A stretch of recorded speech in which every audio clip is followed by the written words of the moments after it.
Yeah, there'll be a few. Yeah, we don't have another business item on the agenda, but there are two topics I'd like to talk to council about after Jeff is done. Jeff, does one of those relate to the whole sort of schedule for the next? Yeah. Thank you. Yeah. And we'll see Mr. Batten now.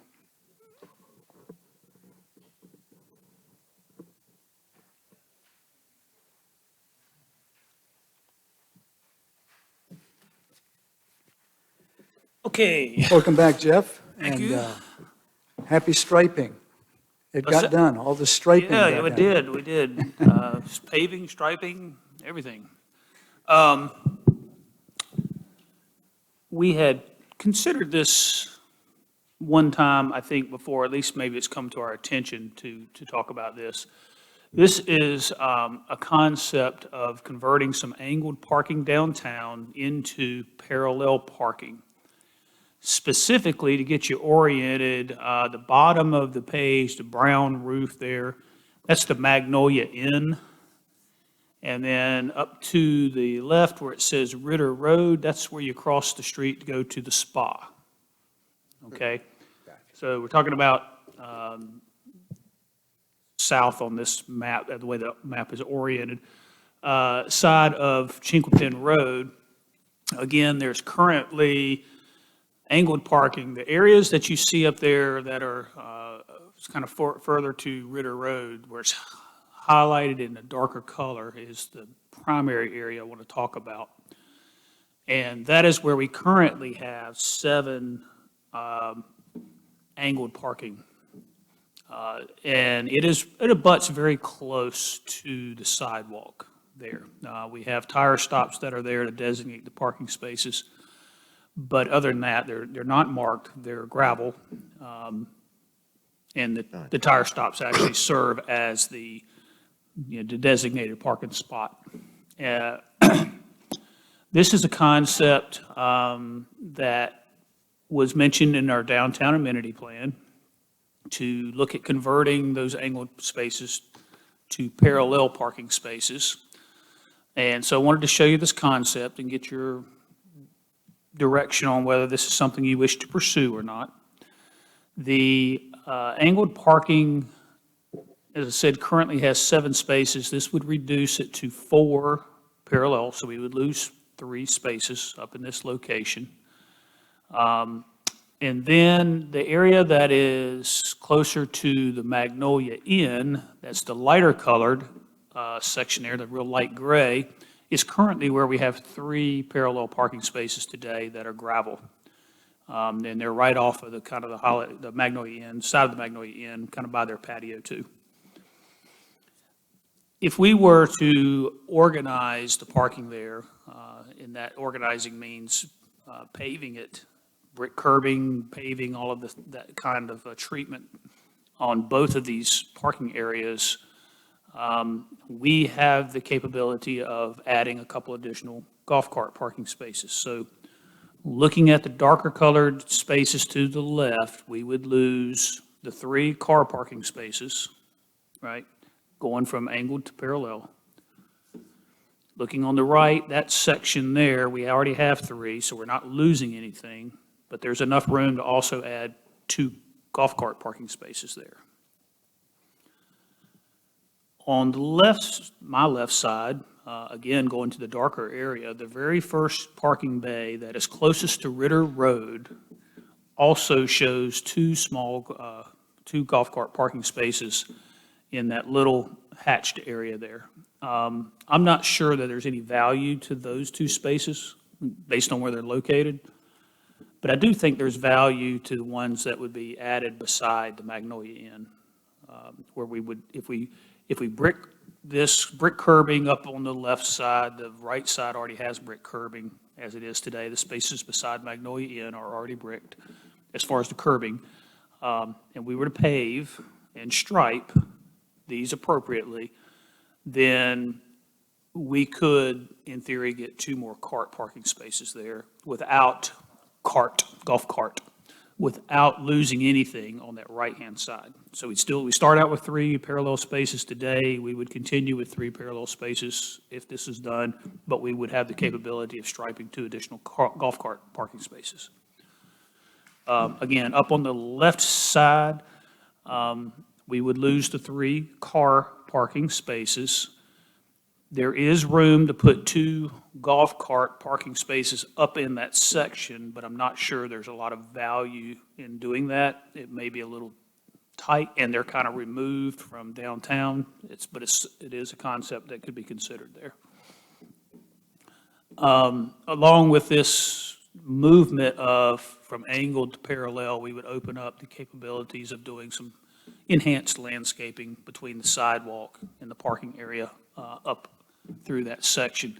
There's already landscaping in the lower section by the Magnolia Inn, but there's no landscaping up in the upper section of this section of Chinquapin Road because obviously the parking bays are right on top of the sidewalk. Are you considering the four-way intersection, four-stop intersection? The four-way stop is not shown on this plan. However, it is that project we would still pursue. It would not impact this project in terms of the number of parking spaces, but we would pair the 2 projects together as one large project. Oh, So we okay. would put the stormwater project, the intersection project, and then we would add this project onto that because we're going to be paving down in there anyway, and we're going to have to restripe anyway. And so it makes sense to just lump this in. We're also going to be putting in additional brick curbing with that other project. So we could add the brick curbing here as well. It's simple enough to add this project in. And So Jeff- I would make it all one project. And Jeff, this will be done by May the 1st, sometime between now and May. Yeah, I would like to get started with this, the intersection and the stormwater for sure after the first year. Y'all have already approved that. Right. This is a concept that Right. you've only heard about, but you've Yeah. not seen how it could lay out. Right, And and so- good to join it with the other project. So to we do would all join at it with one the time. other project, have it all try to, be done by May 1st, All right. and be out of there. Now- I don't, this section up in here, if you'll recall, the spa, behind the spa now has the new parking area for the resort. So there's not as much parking that's going on right here, at least in my anecdotal. I'm not sure occasional- about that. I walked by there. look in there, but that's just my drive-by. Yeah. I don't think there's a lot of spa employees that are using it anymore. I'll remind you that we added 5 car parking spaces downtown when we restriped. We added 5 additional golf cart parking spaces when we restriped. And we have plans to add an additional 5 parking spaces at the theater building. Yeah. So losing these up here, while is impactful to parking downtown, we have gained in other areas that would more than offset what we would lose here. What would we lose? What's the number we'd lose there?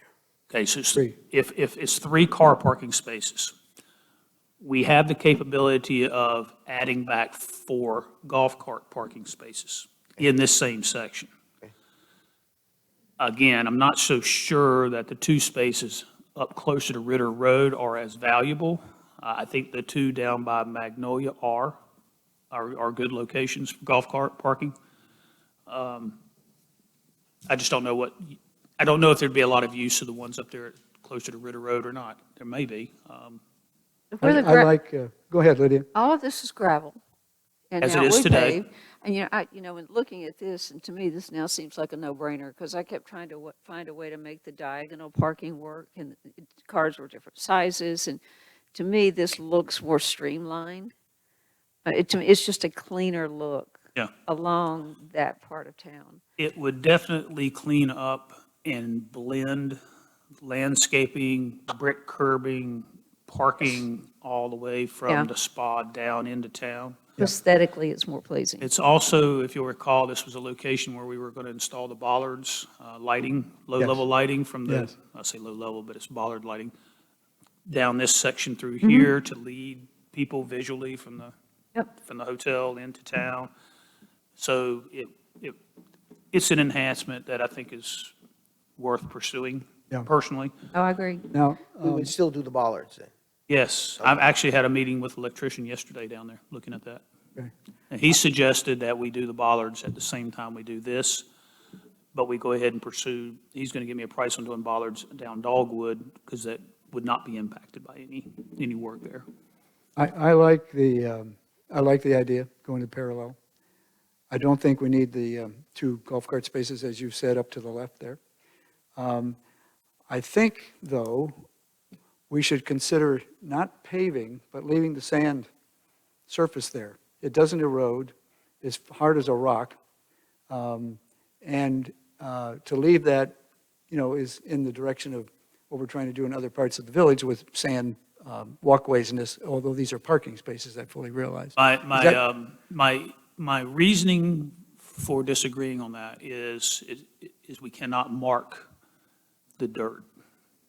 So we can't. And you I still can't- I might wind can't- up A little having harder to people mark sand, isn't do it? parallel parking, even though it's intended to be, Yeah, or Yeah. not It parallel, would but not be angle parking organized, when it's so it intended to may be, parallel. we would Yeah, have yeah. 3 spaces, but because of how people would park with them not being marked, Yeah. it may turn into 2 spaces today and 3 tomorrow and 1 the Uh-huh. next. It just, because of the unorganized method by which people would park. but we would put some landscaping in between the parallel spaces and the walk. Yeah, we would probably have a good 6 feet, so, which is a good size space to landscape. And then moving or adding the golf cart spaces, Jeff, would be at the very tip towards the corner of Chinkopin, correct? Chinkopin and Yeah, they're Magnolia. right there at the Magnolia. I see it. The arrows there. I think those have value. I think there's merit Yes. to those 2 there. Yes. Now, See those being used. related to this and some of the other plans, I know we're trying to squeeze as many parking places as we can around the village. I was concerned, this is a little bit off target, but part of this discussion. You put a parking space near the crosswalk on Chinkopin, going from roughly the Drummond Quill across to the other side know of what the you're talking street. It's where the crosswalk comes in, and then there was a There's a 90-degree space that's an there now. unused place there, and that's right by the tree. That sort of forces the cars to put part of their parking out into the crosswalk. So I'm all for getting these spaces around, but let's not squeeze too much That's- and create some other situation. That particular parking space is actually going to be a handicap space. So there's an offload. It's not marked now, but are you intending to make it handicap? Yes, the handicap that is at the It was corner. before, yeah, It wasn't marked at anything there before. Right. You're correct. yeah. The handicap space, it's at the corner of Magnolia and Chinquapin by the VGA office. That space is getting augmented by the intersection changes. Yes. So, because we have to put in an island in order to have a place to put the stop sign Yes. far enough out where people can see it. Yeah. So we relocated that handicap space into the space that you're talking about now. We just have not, put down the marking of handicap on the pavement, and the sign is still sitting over there at the VGA office and has to be moved. I've got a contractor to do it, he just hasn't done it yet. Okay. Now, and one other point that's been made to me in the last week, it's on Cherokee.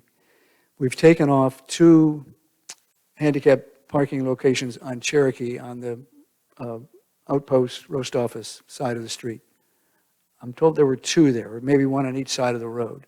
And now they're behind the post office, which is, It's always been that way. Behind the post office is the way they've been. That sign has always had that arrow on it and said behind the building. There was a handicapped space painted on the pavement, but there was no sign, okay, except for the sign that said the arrow going around to the back. all right. Of the 5 spaces that are across the street, one of those is handicapped. Yeah. And the space that was in front of the roast office did not meet handicap standards. So we could not put it back there. Okay, Otherwise, we would have had that parking space partially Going around. in the entry, that little side drive going behind the Okay. roast office building. okay. But we do have it in the designs to include one across the street. Okay, well, I just wanted to get a reaction on that. We'll Yeah. definitely- But Yeah, I'm for this plan here on Chinkopin. It's going to solve a lot of problems at the Ritter intersection, as we know, and down to Magnolia. with the change to parallel parking from angled parking. And there's a brick fence along there that's had some damage before as well, that's on the residential side of that sidewalk. I know at times it's been hit by cars. I don't know more recently if it's been hit by cars or people doing other things, mischievous as they walk back to the hotel from a night of enjoyment. Jeff? But nonetheless, that should also help that situation. Yeah, well, obviously, the property owner at that corner would be very happy if we go into parallel Yeah, parking. she has seen this. I sent Yes, it to her good. just to give her a heads up that it was coming to y'all tonight. The loading it's good. zone on Magnolia there that currently exists, does that remain a loading zone? It does. Is there another loading zone designated area elsewhere in the downtown area? Is that the one? There is not another one other than the one that is on the same on Magnolia Road, but on the other side of Market Square, Oh, by past Doomberry? right by Doonbury there. Right by That's Doonbury. correct. So those are the only two? Those are the only two. Okay. All right, I think there's lots of questions about the, how the parking is working out, but we're here to deal with this tonight and continue to work on parking issues in the future. So I'm happy with this. Is there any other direction we want to give on that? Tom, did you have a question? I have a question about what's going on the other side of that street. The other side of the street right now is still angled parking, and it's still gravel. I haven't really thought about what should we do there. Should we change that to paved surface or not? But I think the angled parking on that side of the street still works okay. There's more depth on It that side. does, but I would pave it. Fine. I mean, I've thought enough to think that we should add the pavement in there, but we didn't include it on this site. I'm But not yes, sure I Tom, agree it's with a that. I good- think we but should it's let a it be, good but- point. I'm kind of like, maybe we It should, ain't maybe we broke, should. don't fix it. I think it should say Don't fix say it. sand for the moment, anyway. Again, as I mentioned earlier. Yeah, At some future date, we may want to, maybe we can take the parking out of some of these places if we get people using the hotel lots and the Barrett Road lot as they should. But I think this is fine. Any other questions for Jeff on this project? But you're going to leave out the two forward. the golf cart spaces up at the top. no, we would, I think we Right. decided we'd take those two out. Take them out. Correct. But keep the two closer to the Magnolia Inn. Right. Those are not there currently. They're not, they're not marked for that. That's So, great. but there was enough room to get them in there. Then I assume that turns into a larger landscaped island there, where that tree is. If you remove One that those two says golf cart existing large positions. oak tree to be protected, the one that reads like that. Mm-hmm. You're talking about up on the left side there? Yeah, I'm saying if we remove those two golf cart positions, then that turns into landscape Yeah, that's area, right. We can make Yeah, okay. that island bigger. That's correct. That's a good Good. point. It'll be bigger on the Ritter At Road least side. towards It won't Ritter Road. necessarily big. It'll be bigger on that side. What'd you say, but not Dr. the other. Moore? At least towards Ritter Road, you can have more Correct. space. You're Yeah, not going to yeah. have Well, much I more don't have space room to towards come back the Magnolia. other direction. That's great. Thank you, Jeff. Okay, thank y'all. That'll be the good direction for we'll that. head then. Thank you, Jeff. Mr. Sanborn, we got a couple other items? Good.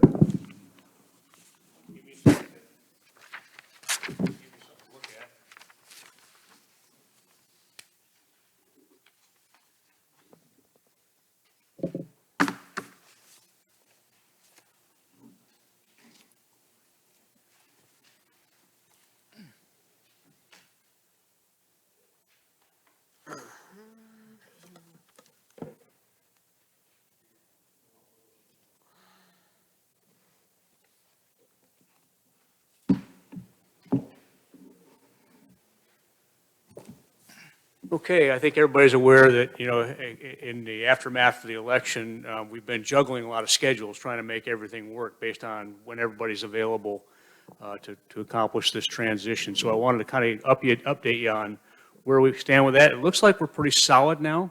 So, there may be some minor changes and tweaks as we go forward, but this looks like this plan will work. We can start with next Tuesday, the 21st. That's when we've scheduled the primary onboarding for John Taylor and Barb Ficklin. And that'll be done in Village Hall, with our staff. And then the next key date is Monday, December 11th. That will be the strategic planning pre-retreat. And again, that's the intent of that meeting is to give the new council a lot of data that will help them understand what priorities should be as we go into the strategic retreat process a few days later. Then a lot of things happening on Tuesday, December 12th. That'll be the last day of the current village council's term. You know, we had some conversations about when that term expires, and I think I may have created some confusion about that. But we have gone back and revisited the general statute language, and I am confident in saying that the statutes require that you as a council remain seated until the new council takes the oath. So, and so that is what we were proposing, is that will happen at an organizational meeting at 4 o'clock on Tuesday, December 12th. And we opted for that so that we could do it separate from the regular meeting, because sometimes we've done that actually as a separate special meeting in the past. Based on everybody's schedules, that wasn't really possible. So we're going to do it on the day of the regularly scheduled meeting, which is scheduled to start at 4:30. So it gives us 30 minutes to do the organizational meeting and allow folks to take pictures and make comments and things like that, and then we can move on and transition into the regular meeting at 4:30. And then obviously followed by the work session as well. During the organizational meeting, you know, key things that have to happen there is appointment of the mayor pro tem and the treasurer, and taking the oaths. Then during the regular meeting, I've listed some things that we as a staff think probably should happen during that regular meeting. This is not a complete agenda, but these are things that you'll likely see on the agenda for that meeting. One is updating the key partner and collaborators roster or assignments. We're going to need to appoint our SMPO voting member and alternate member.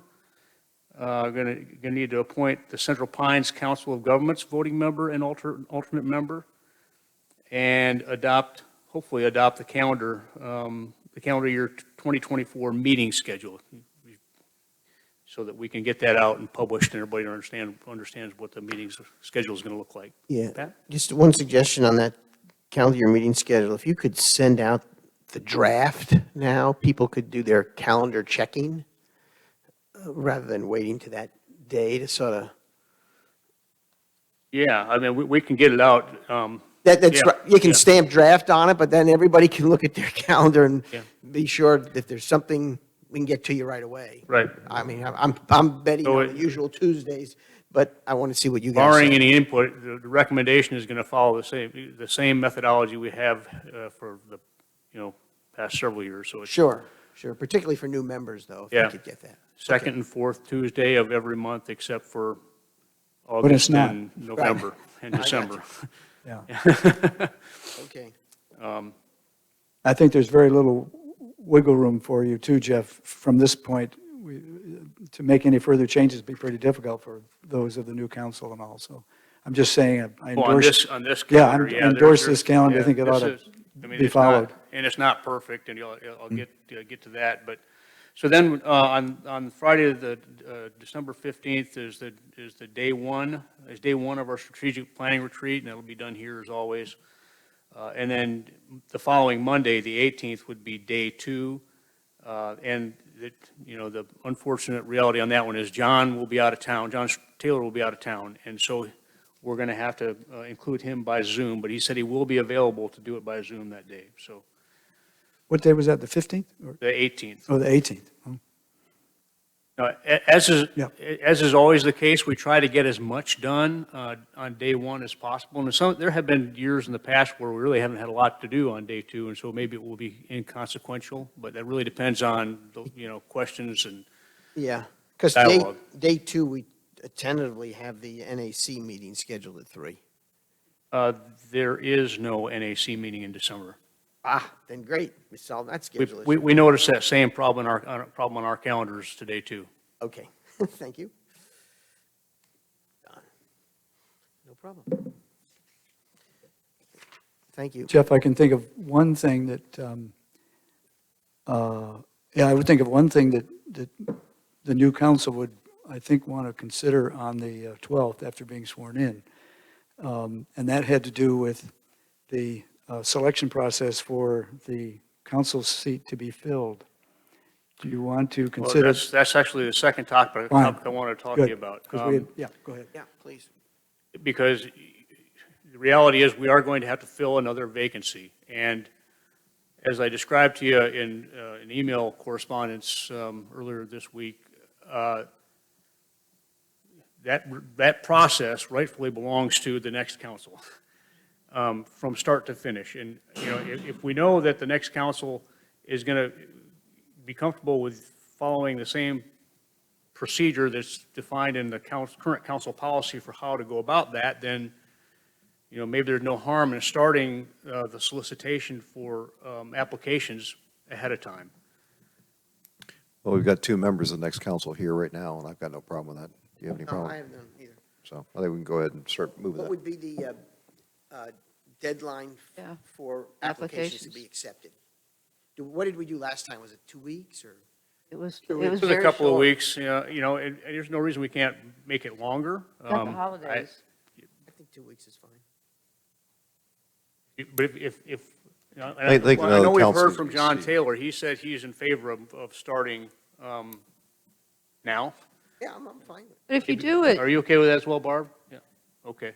but So- if, Just the We'll application. start the application reception process, and then, you know, it'll be teed up for the next council to start considering folks. but you said 2 weeks. Do you guys want to do the interviews in December? December, So, maybe even January, based It on may, it the, may not work out, but I December's think, tough, so. I think the most important thing is to get the intake. I have no problem starting getting the folks to apply. Yeah. But I think that the new council needs to be seated before we're Oh, moving yes. from the, Right, yeah. the application process. So certainly taking applications somewhere beyond where the new council is seated, whether a week beyond or 2 weeks, whatever the case is, I think that'd be appropriate. well, that's my point, Yeah. because you said 2 So weeks. we don't have to hurry the application process, is, you know. Right. You got to set a date for getting, a deadline date for getting them in. So you're going to do middle of December? or- Certainly by January, we need to start doing interviews and things like that. Oh, yes. Okay, and so, but however it works out, because we have the holidays and things like that, we have to work Said around. December 15th. I'm fine We with could always that. extend it, I mean, if we No, aren't. I think yeah. that's firm date, good I'm date. fine with December 15th. That'd be fine. What day of the week is that? Is this Yeah. Friday? Good. Friday's a good day. Does that answer the question that was in your mind, John? or- Yeah, exactly. Yeah, yes, perfect. I think all this information about the schedule you put in front, looking at the application process, that helps move everything along for the new council, and that's all to the good. Yeah. I had one question which I'd put out today on another subject, unless you have anything else on this, Jeff.